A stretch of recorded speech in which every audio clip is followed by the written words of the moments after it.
ಈ ಭಾನುವಾರದ ಸೆಪ್ಟೆಂಬರ್ 7ರಂದು ಚಂದ್ರಗ್ರಹಣ ನಡೆಯಲಿದೆ. ಸೆಪ್ಟೆಂಬರ್ 7 ಮತ್ತು 8ರ ಮಧ್ಯರಾತ್ರಿ ನಡೆಯುವ ಈ ಸಂಪೂರ್ಣ ಚಂದ್ರಗ್ರಹಣವನ್ನು ಲೂನಾರ್ ಎಕ್ಲಿಪ್ಸ್ ಎಂದು ಕರೆಯಲಾಗುತ್ತದೆ. ಈ ಸಮಯದಲ್ಲಿ ಚಂದ್ರನು ಕೆಂಪು ಬಣ್ಣಕ್ಕೆ ತಿರುಗುತ್ತಾನೆ. ಇದನ್ನು ಬ್ಲಡ್ ಮೂನ್ ಎಂದು ಕರೆಯಲಾಗುತ್ತದೆ. ಮಧ್ಯರಾತ್ರಿಯಲ್ಲಿ ನಾವು ಈ ಸಂಪೂರ್ಣ ಬ್ಲಡ್ ಮೂನ್ ಅನ್ನು ನೋಡಬಹುದು. ಇಸ್ರೋ ನೀಡಿರುವ ಕಾಲಮಾನದ ಪ್ರಕಾರ, ಭಾರತೀಯ ಕಾಲಮಾನದ ಪ್ರಕಾರ ಸೆಪ್ಟೆಂಬರ್ 7ರಂದು ರಾತ್ರಿ 8:58ಕ್ಕೆ ಚಂದ್ರಗ್ರಹಣ ಆರಂಭವಾಗುತ್ತದೆ. ಆದರೆ ಚಂದ್ರನು ಭೂಮಿಯ ನೆರಳಿನೊಳಗೆ ಪ್ರವೇಶಿಸುತ್ತಾನೆ. ಸರಿಯಾಗಿ 9:57ಕ್ಕೆ ಆಮ್ರಾ ನೆರಳಿನೊಳಗೆ ಪ್ರವೇಶಿಸುತ್ತಾನೆ ಮತ್ತು 11 ಗಂಟೆಗೆ ಬ್ಲಡ್ ಮೂನ್ ಆರಂಭವಾಗುತ್ತದೆ. ಸೆಪ್ಟೆಂಬರ್ 8ರ ಮಧ್ಯರಾತ್ರಿ 12:11ಕ್ಕೆ ಬ್ಲಡ್ ಮೂನ್ ಅತ್ಯಂತ ಕೆಂಪಾಗಿ ಕಾಣಿಸುತ್ತದೆ. ಬೆಳಗಿನ ಜಾವ 2 ಗಂಟೆಗೆ ಚಂದ್ರಗ್ರಹಣ ಸಂಪೂರ್ಣವಾಗಿ ಮುಗಿಯುತ್ತೆ. ಈ ಚಂದ್ರಗ್ರಹಣ ಅಂದ್ರೆ ಲೂನಾರ್ ಎಕ್ಲಿಪ್ಸ್ ಏಕೆ ಸಂಭವಿಸುತ್ತದೆ ಎಂದರೆ, ಭೂಮಿ ಮತ್ತು ಚಂದ್ರ ಒಂದೇ ನೇರ ರೇಖೆಯಲ್ಲಿ ಬರ್ತವೆ. ಅಂದ್ರೆ ಭೂಮಿ ಚಂದ್ರನಿಗೆ ಅಡ್ಡವಾಗಿ ಬರುವುದರಿಂದ ಸೂರ್ಯನಿಂದ ಬರುವ ಬೆಳಕನ್ನು ಭೂಮಿ ತಡೆಯುತ್ತದೆ. ಆಗ ಚಂದ್ರನು ಕತ್ಲಾಗ್ತದೆ.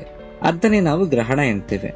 ಸರಳವಾಗಿ ಹೇಳ್ಬೇಕೆಂದ್ರೆ, ಭೂಮಿಯ ನೆರಳು ಚಂದ್ರನ ಮೇಲೆ ಬೀಳ್ತದೆ. ಇದು ಹುಣ್ಣಿಮೆಯ ದಿನದಿಂದ ಮಾತ್ರ ಸಂಭವಿಸುತ್ತದೆ.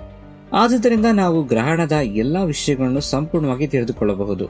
ಈ ಗ್ರಹಣದಲ್ಲಿ ಆಮ್ರಾ ಮತ್ತು ಪೆನಂಬ್ರಾ ಎಂಬ 2 ಪ್ರಕಾರಗಳನ್ನು ಕಾಣಬಹುದು. ಇನ್ನು ಬ್ಲಡ್ ಮೂನ್ ವಿಷಯಕ್ಕೆ ಬಂದ್ರೆ, ಚಂದ್ರ ಕೆಂಪಾಗಿ ಕಾಣಿಸಲು ಕಾರಣ ರೇಲಿ ಸ್ಕ್ಯಾಟರಿಂಗ್ ಎಂಬ ವಿದ್ಯಮಾನ. ಭೂಮಿ ಚಂದ್ರನಿಗೆ ಅಡ್ಡ ಬಂದಾಗ ಸೂರ್ಯನಿಂದ ಬರುವ ಬೆಳಕು ಭೂಮಿಯ ಮೇಲೆ ಬಿದ್ದು ಭಾಗಶಃ ವಕ್ರೀಕರಣಗೊಂಡು ಚದುರಿ ಚಂದ್ರನ ಮೇಲೆ ಬೀಳುತ್ತದೆ. ಇದರಿಂದ ಚಂದ್ರ ಕೆಂಪು ಬಣ್ಣದಲ್ಲಿ ಕಾಣಿಸ್ತಾನೆ. ಇದನ್ನೇ ಬ್ಲಡ್ ಮೂನ್ ಅಂತಾನೂ ಕರೆಯುತ್ತಾರೆ.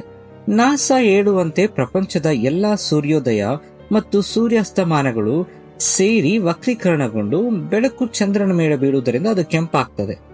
ಈ ಬಾರಿ ನಡೆಯುವ ಚಂದ್ರಗ್ರಹಣ ಭಾರತದಲ್ಲಿಯೂ ಕಾಣಿಸುತ್ತದೆ. ದೇಶದಾದ್ಯಂತ ಇದು ಸ್ಪಷ್ಟವಾಗಿ ಗೋಚರಿಸಲಿದೆ.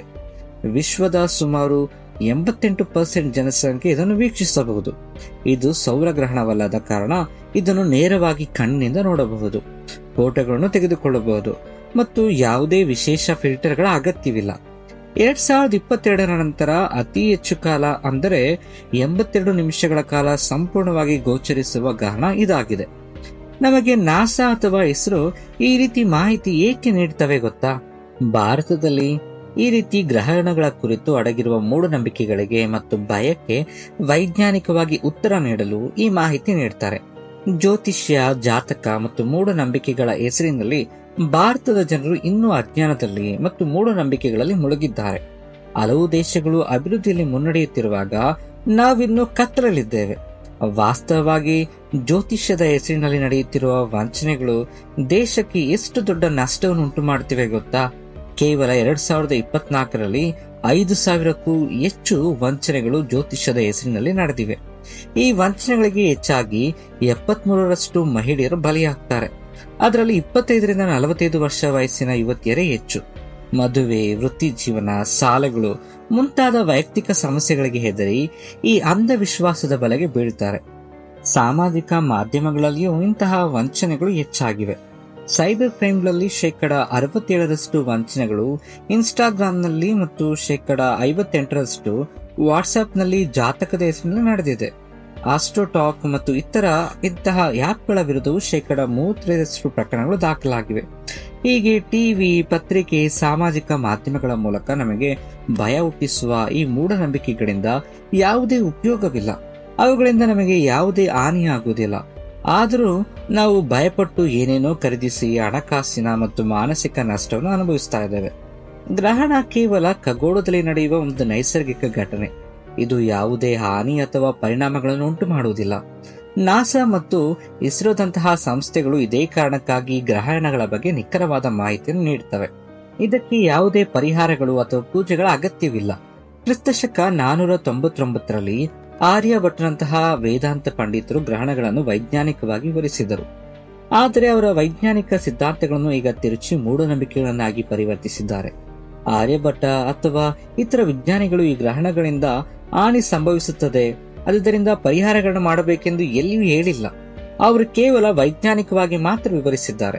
ನಮ್ಮ ಪೂರ್ವಜರು ಸಹ ಗ್ರಹಣಗಳನ್ನು ನೈಸರ್ಗಿಕ ಘಟನೆಗಳೆಂದು ತಿಳಿದಿದ್ದರು ಮತ್ತು ವೈಜ್ಞಾನಿಕವಾಗಿ ವಿವರಿಸಿದ್ದರು.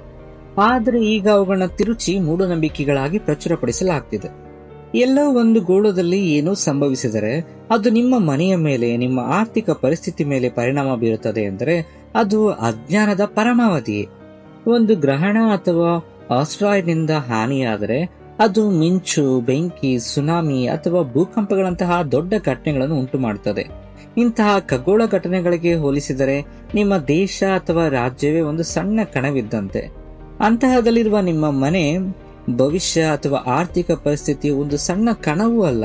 ಇಂತಹ ಸನ್ನಿವೇಶದಲ್ಲಿ ಎಲ್ಲೋ ನಡೆಯುವ ಒಂದು ಖಗೋಳ ಘಟನೆ ನಮಗೆ ಹಾನಿ ಮಾಡುತ್ತದೆ ಎಂದರೆ ಅದು ಅತ್ಯಂತ ಮೂರ್ಖತನದ ಮೂಢನಂಬಿಕೆಯಾಗಿದೆ. ಹೀಗೆ ಮೂಢನಂಬಿಕೆಗಳು ಭಾರತದಲ್ಲಿ ಹೆಚ್ಚುತ್ತಿವೆಯೇ ಹೊರತು ಕಡಿಮೆ ಆಗ್ತಿಲ್ಲ.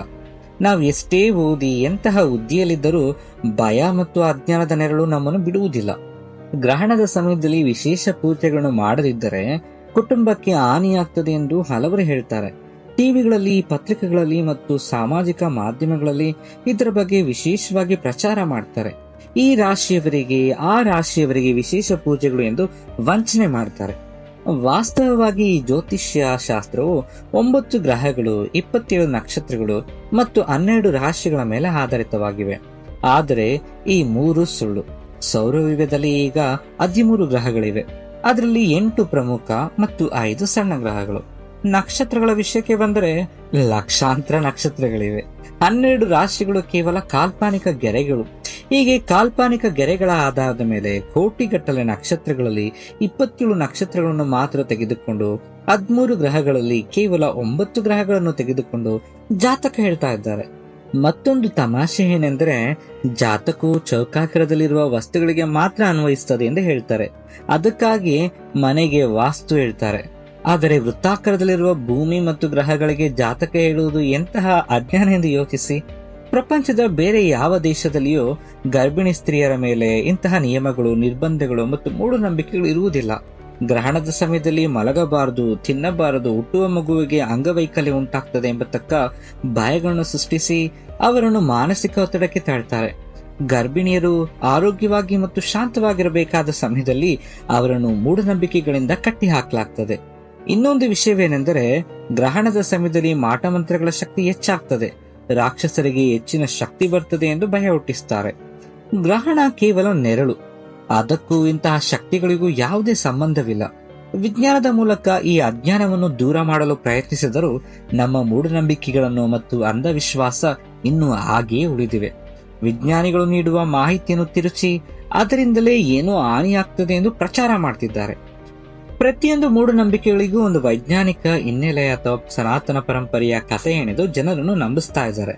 ಇದರಿಂದ ನಾವು ಮತ್ತಷ್ಟು ಅಜ್ಞಾನದಲ್ಲಿ ಸಿಲುಕುತ್ತಿದ್ದೇವೆ.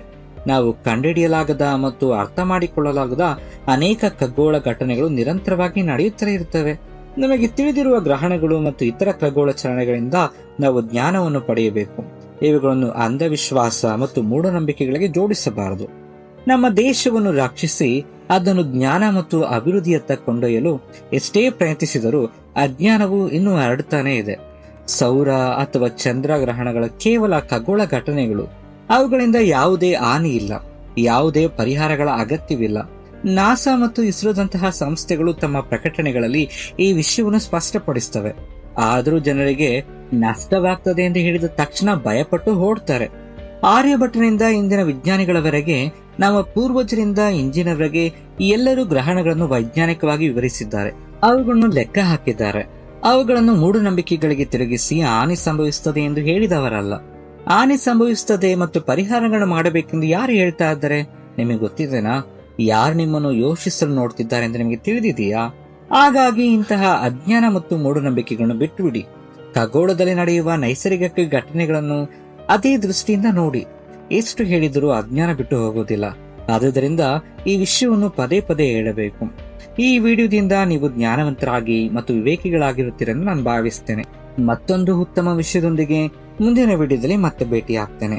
ಅಲ್ಲಿವರೆಗೂ ಯೇಸು ಕ್ರಿಸ್ತನ ಕೃಪೆ ನಮ್ಮೆಲ್ಲರನ್ನು ಕಾದು ಕಾಪಾಡಲಿ. ಆಮೇನ್.